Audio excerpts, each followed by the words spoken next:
Hello, my name is Rosen, your local real estate agent in Northern California. Today I just wanted to take a quick minute to talk about inspectors. So, if you don't know, when you buy a house, there's a certain process, and part of that process is you get a home inspector. And basically, the reason that you get a home inspector is because as a consumer, you're not, let's just say, liable, or you're not supposed to know every little detail of a house. You know, there's a million different things for code, and honestly, a lot of it's complicated. And as real estate agents, we know as much as we can, but it's not something that we know everything about either. So there is good reason to get inspectors, but I just wanted to talk a little bit about my experience with inspectors. So right off the bat, I do think that inspectors are necessary. That being said, I've had mixed results with inspectors, and now I have 100% show up policy, which means I follow that inspector everywhere he goes, and I will tell you why. There's three main examples that I'm going to tell you today. The first one, we had a home inspector. Before I even start, generally it'll cost you around $750 to $1,000 for a home inspection. And I'll show you later, they make a 50 to 100 page report, depending on how many things are, let's say, issues with the house. And it can be very useful. They take a lot of pictures, but it's not always the case. We've had a number of issues with inspectors that have frankly irked me quite bad, so I'm just going to share those with you now. The first one is, we had an inspector show up, and the first thing he did is he went to the front of the house where the main water hookup is for the city to the house. And, I saw him fiddling around with the knob there. I was like, oh, okay, he's just making sure that it works and that it's not stuck. Great stuff. And then later, we go into the showers and, the bathroom, and he turns on the shower and he says, oh, this has low water pressure. And I said, okay, well, what's the remedy? He says, well, I suggest getting a plumber out here, and he can do some stuff to remedy this water. And I said, well, wait a second, what exactly is he going to do? And he said, well, it's a little bit of trade secrets, but we have to open up this whole thing, and we got to do some stuff behind there. The pipes might be clogged and all this different stuff. So right off the bat, always get a home inspector who doesn't do any additional work. So this person was a home inspector who also had a home repair business. And he said, well, I'd love to repair this for you. And I said, oh, okay, sure. We did the rest of the inspection, and then we sent him on his way. And as soon as he was gone, I knew something was fishy. I walked up to the front of the house where the main water valve was connecting, and I just turned it on. He had literally just turned it down by half so that the house was getting half of the water pressure that it should. And then when we went to the showers, he said, oh, this is low water pressure. I'm going to charge you thousands and thousands of dollars to fix it. Needless to say, as soon as I turned the water back on, the shower pressure was fine. So he was doing some extremely shady stuff, and I reported him to the proper channels. Gave him a terrible review, and I contacted his boss. I'm not sure if he got fired, but he definitely deserves to. So something like that is, I'm happy when I can save my clients thousands and thousands of dollars because the inspector was basically a scam artist. So I don't know how many other people he had scammed, but after that happened, I said, no, I'm following inspectors around no matter what. The second issue is inspectors touch a lot of things. Get in writing. Say, in an email, are you responsible for items that are damaged during inspection? And I'll tell you why, because they can damage a bunch of different items. So we had an inspector, he went out to the electrical box, and the way that the electrical box was set up is there was a different fuses, and then each fuse had a little kind of a thing that flipped up on it. And then that actually, what happened is he then closed the front of the box. They had some additional power stuff. But he closed the front of the box without flipping down that little thing. And lo and behold, it smashed against that and broke that fuse and set the power out for the entire house. Now, needless to say, everyone was very, very unhappy. The owners of the house were actually home at that time. So the power went out on them. They were absolutely livid. And I turned to the inspector and I said, hey, are you responsible for what you broke? And he honestly gave me a bunch of different excuses and all this. And he kind of tried to muscle up on me, which was quite funny. But eventually I just told him, look, anything I touch, I'm responsible for in this house, and you are too. Now, we went back and forth, and eventually he had to pay $500 for a new part for this. Now, luckily, we got it fixed the same day because the clients, or the sellers, had a local electrician who happened to have a spare part.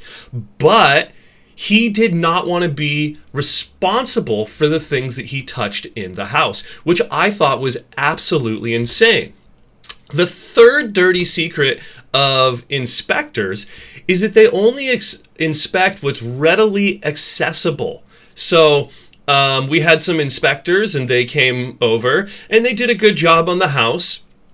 And then afterwards, as they're walking out, I say, hey guys, I didn't see you get into the attic or the basement. Well, it was a crawl space. It wasn't a basement. And they said, oh, well, we couldn't find it. That, to me, was a big red flag. I just walked in the closet, pulled up the carpet, and there was the hole. And then I looked up, and there was a hole for the attic as well. And you know what? The guy, let's just say he would not fit through that hole. And he didn't have a proper ladder to get up there. So what did I do? I got a chair and I physically crawled up there with my phone and I took a bunch of pictures. Well, guess what? All of the insulation was old and we had to get a quote to get it removed and replaced. And I saved my client thousands and thousands of dollars by literally just poking my head in the attic. And the same thing had happened for under the house in the crawl space. The rats had gotten in there and tore up all the insulation and it was a mess everywhere. So guess what? I showed them where it was. He didn't want to crawl under there because it was uncomfortable for him. So what did I do? I did his job and I crawled under there and then I used my phone and I took a bunch of video. We did the exact same thing. The owner had to crawl under there, remove all of the stuff, do rat mitigation, and put in new insulation. Again, saving my client thousands and thousands of dollars. So for me, this was just a giant red flag. After these three experiences, I follow inspectors like a hawk. And here's another thing. Inspectors, they're not experts in, let's say, foundation or roof or electrical stuff. What they'll tell you is something like this. Electrical panel seems to be substandard. Recommend contacting an electrician. Well, what does that do? Now you've got to go pay another $1,000 to an electrician. The roof seems like it's substandard. I recommend contacting a roofer. Well, guess what? That's another quote. So while I do value inspectors, I don't think that they perform their job, most of them, up to the standards at which I prefer. And, you know, after being on dozens and dozens of inspections and just looking at dozens and dozens of houses, I can tell when an inspector is doing a good job, and there's a lot of things that frankly they miss that they're not looking for. These are some things where you can just generally look about like the framing quality of the house, how well the concrete was done, how the water flow is managed, lots of different things like this that the inspector just misses altogether. So just be careful when you hire an inspector and find yourself a good agent who actively follows the inspector around and makes a habit of looking at every detail of the house. That's one thing that I hear from my clients is they call me the mini inspector because I love to crawl under the house even before we hire an inspector, which is $1,000. So sometimes people look at, 5 or 10 different houses. Are you really going to get 5 or 10 different inspectors? You can, but that's a lot of money. So I practice even looking before we get the inspector to say, hey, I'm going to recommend you get a really thorough inspection on this. Or I can say, you know what? This house has a lot of problems. I'm going to save you $1,000 and just list everything that I think is wrong with this. Now, I'm not a licensed contractor, so I don't give people quotes. But what I try to do is to give people enough information that they can go get quotes on their own before having to spend $1,000.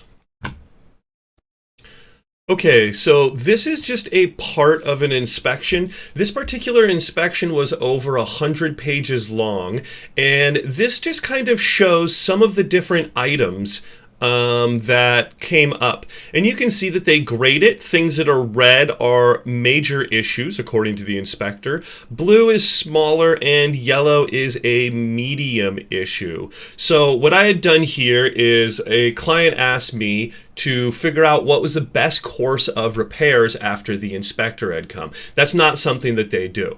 So I went through and I said, I recommend doing this one, and this one, and I came up with a little marking system to show that. So I just wanted to show you generally what the inspectors will give you. I can't go through the entire report here. It has some confidential information on it, but just between these two you can see, let me just pick out a few of these. Gutters and downspouts. The downspout was damaged. The exterior stairs, railing, guards, and handrails. So there was missing a handrail on a deck over a certain height.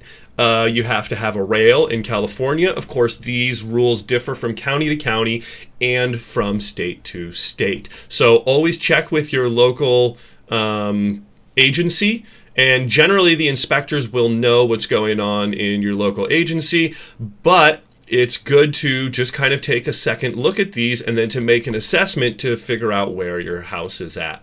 So I hope that helps you just understand a little bit about inspectors. They do provide a good service, and I learn stuff with inspectors almost every time I go out.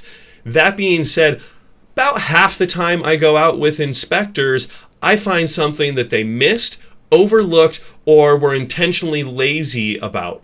So I hope that this helps you understand inspectors a little better. And as always, all my contact information is below. And if you made it this far, give a like and subscribe. Thank you much. Bye.